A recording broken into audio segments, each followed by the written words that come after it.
Londres, mercredi dernier. À l'hôpital University College, un homme est entre la vie et la mort. Il est russe, s'appelle Alexandre Litvinenko et a 43 ans. Voilà auparavant à quoi il ressemblait. Mais quelqu'un l'a empoisonné avec une mystérieuse substance radioactive. Ce mercredi après-midi, l'un de ses plus proches amis, le cinéaste Andrei Nekrasov, vient de lui rendre visite. Il veut encore garder espoir. Il y a une chance qu'il s'en sorte? Oui.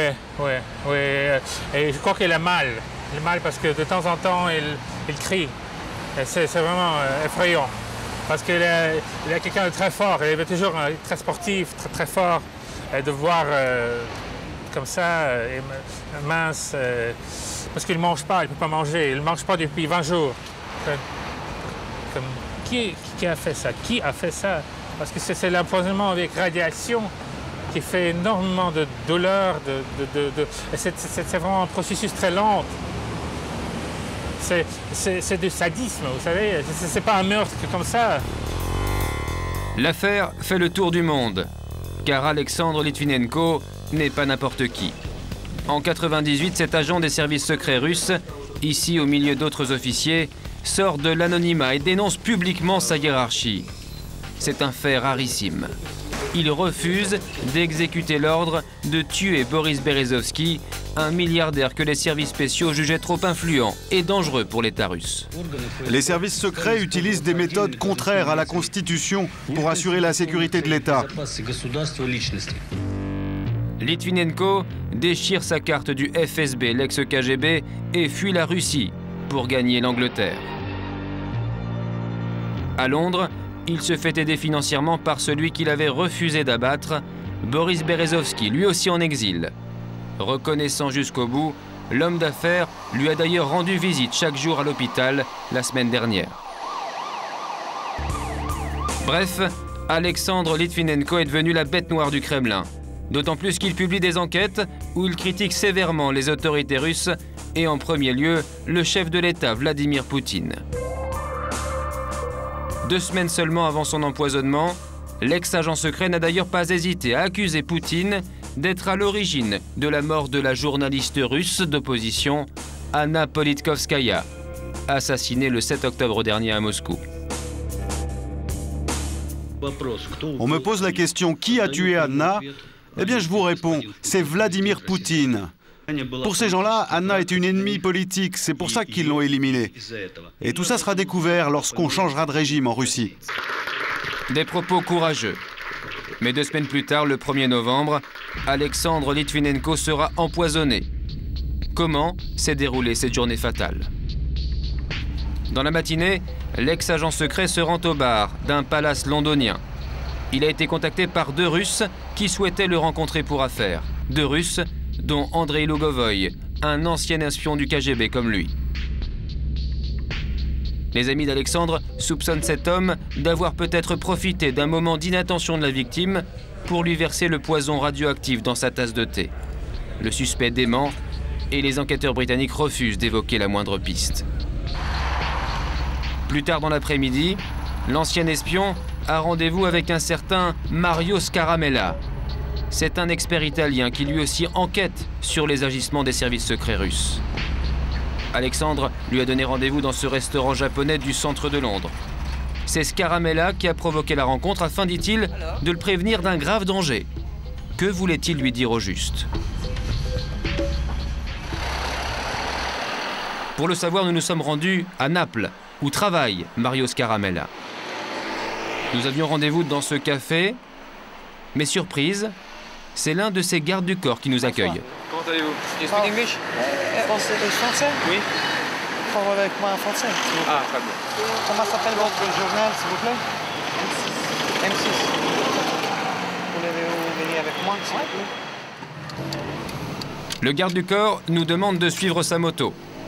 Pendant plus de 20 minutes, il va nous balader en ville. Notre chauffeur de taxi est surpris du trajet. Nous nous apercevrons plus tard que le lieu de rendez-vous se trouvait en fait à 500 mètres seulement de notre point de départ.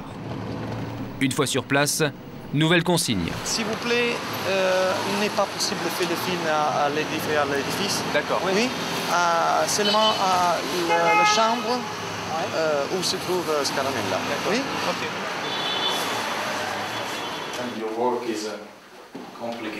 S'il est ainsi protégé, c'est que Mario Scaramella a de bonnes raisons d'être inquiet pour sa sécurité. Son nom, ainsi que celui d'Alexandre Litvinenko, figurent en effet sur une liste noire d'ennemis de la Russie, une liste d'hommes à abattre. Et c'est précisément ce document qu'il voulait transmettre en main propre à Londres à l'ancien espion. Je lui ai dit, Alexandre, j'ai reçu ces menaces. On dirait un vrai film d'espionnage, avec des gens qui viennent de Moscou pour nous trouver en Europe, avec plein de détails, un scénario très dur. Toi, tu es un ancien officier du KGB, donc s'il te plaît, vérifie si on doit prendre ça au sérieux ou non. Et il m'a dit de ne pas m'inquiéter, mais qu'il allait quand même tout vérifier. Un travail de vérification qu'Alexandre Litvinenko n'aura pas le temps d'accomplir. Quelques heures après son déjeuner au restaurant japonais, il est pris d'étranges malaises.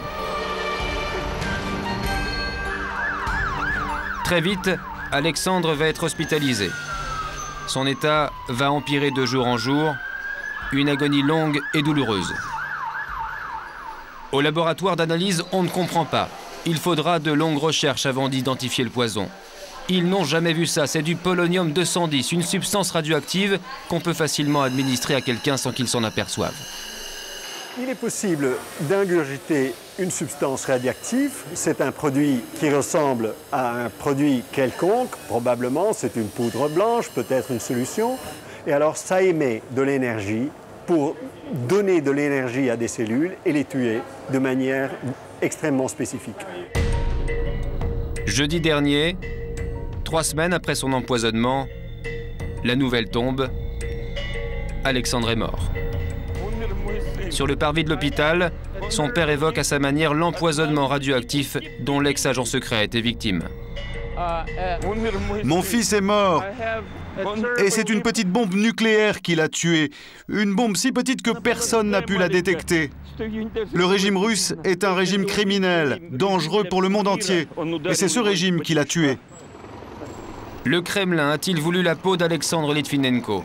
Depuis Helsinki, où il participait avant-hier à un sommet Russie-Union européenne, Vladimir Poutine a formellement démenti. Il est vraiment dommage qu'un événement aussi tragique que celui de la mort d'un homme soit utilisé à des fins de provocation politique. Mais à Londres, Oleg Gordievsky, lui, n'a aucun doute. Cet ancien chef de la cellule anglaise du KGB, passé du côté britannique dans les années 80, reconnaît bien là la signature de ses anciens patrons. C'est un crime terrifiant, commis sur ordre du patron des services secrets russes. Et cela avec l'accord du président Poutine. Cela signifie que la Russie se remet sur le chemin des assassinats politiques commis à l'étranger, comme au temps des bonnes vieilles méthodes de Staline. Et qui est le prochain sur la liste, d'après vous? Le prochain, ce sera Zakaïev ou Berezovski. Boris Berezovski, le milliardaire russe. Et Ahmed Zakaïev, ici à gauche. Ce leader indépendantiste tchétchène est recherché par Moscou. Lui aussi est exilé à Londres. Lui aussi était ami de Litvinenko. Ça ne sert à rien d'avoir peur. Ce n'est absolument pas une garantie pour votre sécurité. Vous pensez pouvoir subir le même sort que Litvinenko? Ça peut m'arriver, mais si vous mettez à critiquer la Russie dans vos reportages, ça peut très bien vous arriver à vous aussi. Les obsèques d'Alexandre Litvinenko n'auront pas lieu tout de suite. La police veut encore faire des examens sur son corps et trouver d'ultimes indices pour résoudre enfin le mystère de son empoisonnement.